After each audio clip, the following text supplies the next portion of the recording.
Sebelum kita memulai pelajaran, ayo kita stretching terlebih dahulu supaya lebih ceria, bisa lebih semangat memulai pelajarannya. Ayo kita berdiri semua anak-anak. Kita tepuk semangat bersama-sama. Sudah tahu kan ya tepuk semangat? Ya. Ayo bersama-sama tepuk semangat, biar semangat mencari ilmunya, semangat belajarnya. Ayo tepuk semangat. Semangat. Tepuk tangan semuanya. Baik, boleh duduk kembali anak-anak.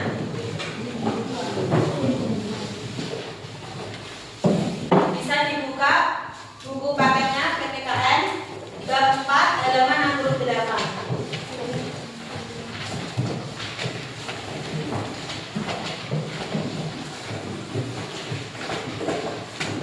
Di bab 4 itu kita akan belajar tentang apa, Nana?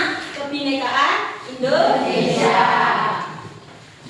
Nah, kebinekaan Indonesia ini nanti kita akan belajar tentang pemahaman keragaman yang bermacam-macam ya, Nana.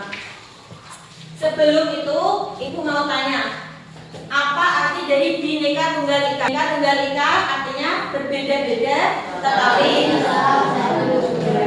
berbeda-beda itu nanti ya, Nana. Artinya itu adalah keragaman. Sedangkan tetap satu itu artinya nanti akan menyambung dengan kesetaraan. Nah, pada hari ini kita akan belajar mengenai keragaman. Sebelumnya, coba kalian perhatikan gambar di depan ini. Gambar apa, Nana? Polisi wanita dan koki laki-laki. Dari gambar tersebut, dari profesi tersebut, menurut kalian merupakan hal yang wajar atau aneh? Wajar. Mengapa kok dikatakan wajar? Ada yang bisa memberikan alasan? Ya, Alisa? Karena kita sering melihat profesi tersebut di sekitar lingkungan kita. Iya, bagus sekali. Karena dari kedua gambar tersebut, kita akan belajar bahwa peran dari seorang perempuan dan laki-laki itu sama-sama mempunyai kesetaraan. Baik laki-laki dan perempuan itu tidak dibatasi oleh jenis kelamin anak-anak. Sekarang mungkin kebanyakan dari kalian sudah sering melihat poluan, bahkan koki laki-laki di mana-mana. Jadi untuk profesi polisi mungkin dari pengetahuan dulu ya, dari zaman dulu itu didominasi oleh seorang laki-laki. Tetapi di era sekarang, di era zaman sekarang, mungkin kebanyakan perempuan juga bisa menjadi profesi polisi. Poluan, tahu koki juga. Koki juga begitu sama ya. Jadi kalau menjadi koki tidak harus seorang perempuan, tetapi laki-laki juga bisa. Nah, sebelum kita lanjut ke pendalaman materi, Ibu akan menyampaikan tujuan pembelajaran kalian pada hari ini. Apa aja sih pembelajaran kalian dan tujuannya itu apa aja nanti? Jadi setelah mengikuti pembelajaran ini, siswa diharapkan mampu menjelaskan pengertian gender dan perbedaannya dengan jenis kelamin secara tepat. Siswa diharapkan mampu memahami pentingnya keragaman dan kesetaraan gender dalam kehidupan keluarga, sekolah, dan masyarakat. Serta siswa diharapkan mampu menunjukkan sikap saling menghargai dan tidak melakukan diskriminasi berdasarkan gender dalam pergaulan sehari-hari. Nah, kita akan belajar tentang keragaman gender anak-anak. Sudah siap untuk belajar? Ya. Mungkin dari kalian sudah sering mendengar kalimat atau istilah keragaman. Nah, apa toh keragaman itu? Siapa yang bisa angkat tangan? Ya, ayo Isil. Keragaman adalah suatu perbedaan. Iya, keragaman itu adalah suatu perbedaan anak-anak. Sekarang di pembelajaran ini kita akan mengulas lebih lanjut tentang perbedaan keragaman, ya, tentang perempuan dan laki-laki. Sebelum kita memasuki keragaman gender, kan itu tentang perbedaan perbedaan antara peran laki-laki dan perempuan. Nah, sekarang Ibu tanya, apa toh itu gender? Siapa yang bisa? Ayo, Gender adalah jenis kelamin. Iya, bagus. Ada lagi yang bisa berpendapat lagi? Apa pengertian gender? Iya, ayo Nora. Gender adalah pandangan atau peran yang dibentuk oleh masyarakat mengenai laki-laki dan perempuan. Iya, betul sekali. Apa yang kalian sebutkan itu ya, apa yang kalian jelaskan itu tentang gender. Jadi, anak-anak, gender itu adalah sebuah istilah di mana untuk mendeskripsikan peran, tanggung jawab, sifat dan perilaku yang diletakkan pada perempuan dan laki-laki sebagai hasil dari konstruksi sosial, yaitu dalam lingkungan masyarakat. Nah, dari keragaman gender ini nanti kalian akan dijelaskan dan akan membedakan tentang gender dan jenis kelamin. Jadi nanti kalian harus bisa membedakan antara gender dan jenis kelamin anak-anak ya. Gender itu adalah sifat, peran, dan tanggung jawab yang dibentuk oleh masyarakat atau dalam lingkup sosial. Contohnya apa saja? Menyapu, memasak, bekerja, dan lain-lain, masih banyak lagi. Contohnya gini anak-anak, kalau gender, semisal menyanyi. Menyanyi itu apakah hanya boleh laki-laki dan perempuan tidak boleh menyanyi? Salah. Nah itu salah satu contoh gender ya anak-anak. Jadi menyanyi itu tidak harus menuntut tentang jenis kelamin. Jadi menyanyi itu tidak harus laki-laki yang boleh menyanyi, tetapi perempuan juga bisa. Nah itu salah satu bentuk dari contoh gender. Selanjutnya yaitu jenis kelamin. Jenis kelamin adalah perbedaan biologis, yaitu laki-laki dan perempuan yang bersifat kodrat atau tetap, yaitu pemberian Tuhan. Jadi keragaman kita yaitu jenis kelamin adanya hanya dua ya anak, perempuan dan laki-laki. Jadi contohnya itu mengandung, melahirkan, memiliki jakun kalau laki-laki ya. Contohnya kalau perempuan melahirkan, apakah laki-laki bisa melahirkan? Tidak.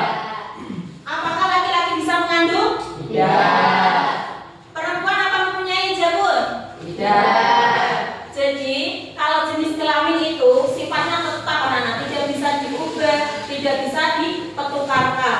Jadi kalau laki-laki bisa melahirkan itu hal yang aneh dan tidak mungkin terjadi. Nah dari perbedaan kedua ini apa kalian sudah paham? Paham. Oke baik, kalau sudah paham ibu bertanya. Siapa di sini yang bisa memberikan contoh tentang gender? Angkat tangan. Saya Bu. Ya, ayo kita. Perempuan yang berprofesi menjadi pemimpin dalam suatu partai. Ya, sekarang kebanyakan partai itu tidak harus pemimpinnya laki-laki ya, Nana, tetapi perempuan juga bisa menjadi pemimpin. Nah, siapa lagi yang bisa memberikan contoh tentang gender? Saya Bu. Ayo Dinda. Laki-laki yang berprofesi menjadi tukang rias atau MUA. Iya, MUA. Kalian pernah lihat tukang rias itu laki-laki? Pernah tuh ya. Jadi kalau tukang rias itu tidak identik dengan harus perempuan, tetapi laki-laki juga bisa. Itu termasuk salah satu gender. Nah, kalau kalian sudah paham tentang pengertian keragaman gender, jadi dari keragaman gender tadi, salah satu contoh-contoh yang sudah kalian sebutkan tadi ya satu persatu, kita bisa menyimpulkannya yaitu tentang sikap menghargai keragaman gender. Salah satunya satu, tidak diskriminatif, artinya memperlakukan semua orang dengan adil tanpa membedakan berdasarkan gender. Setiap individu memiliki hak yang sama. Jadi setiap individu itu mempunyai hak yang sama, mempunyai kesetaraan antara perempuan dan laki-laki, sama-sama mempunyai hak, ya, tidak membeda-bedakan.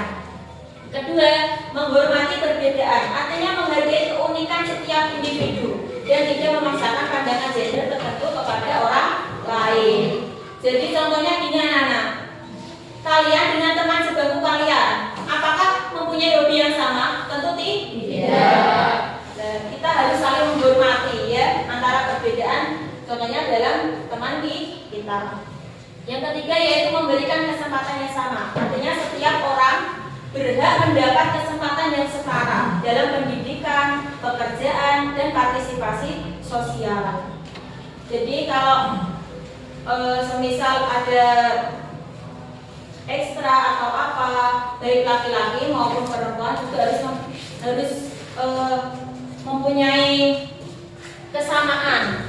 Jadi antara perempuan dan laki-laki itu harus sama-sama dibimbing, tidak boleh pilih kasih, baik itu laki-laki dan perempuan. Sama-sama harus mempunyai kesempatan yang setara ya anak. Yang keempat yaitu melawan stereotip, artinya tidak membatasi peran seseorang berdasarkan stereotip gender dan mendukung kebebasan berekspresi.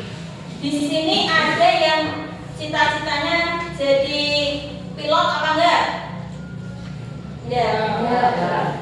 Contohnya sekarang saya menanya kalian ya. Contohnya Tika, cita-citanya apa Tika? Apa? Guru atau apa? Guru. Kenapa? Cita-citanya apa Raka? Apa? Pemadam kebakaran. Ya, itulah salah satu contoh perbedaan ya anak-anak. Dari semua materi yang sudah kalian pelajari, yang sudah Bu Guru sampaikan, bisa ditarik kesimpulan. Siapa yang bisa memberikan kesimpulan tentang pelajaran dari ini? Angkat tangan. Ayo kasih. Dari keragaman gender ini kita bisa mengerti dan paham bahwa peran laki-laki dan perempuan itu sama. Iya, ada lagi yang bisa berpendapat? Mungkin saya. Ya, itu Tri. Keragaman gender memberikan pengertian kepada kita bahwa laki-laki dan perempuan sama-sama mempunyai hak dan kesetaraan. Ya, bagus sekali. Tepuk tangan semua buat.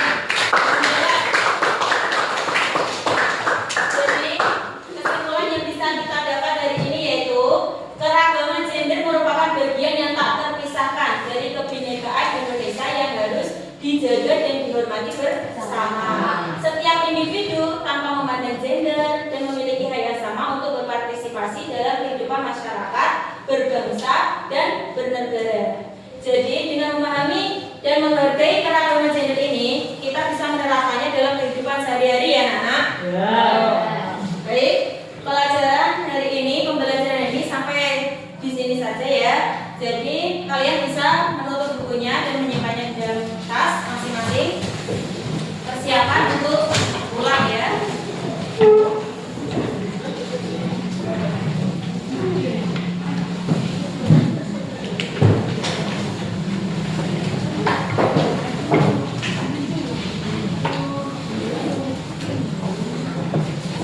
Tugas kalian di rumah nanti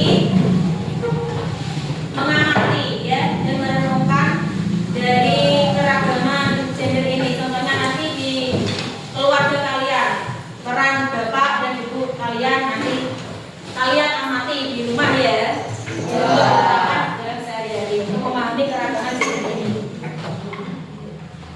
Ayo, ketua kelas bisa dipimpin untuk berdoa. Kedua adalah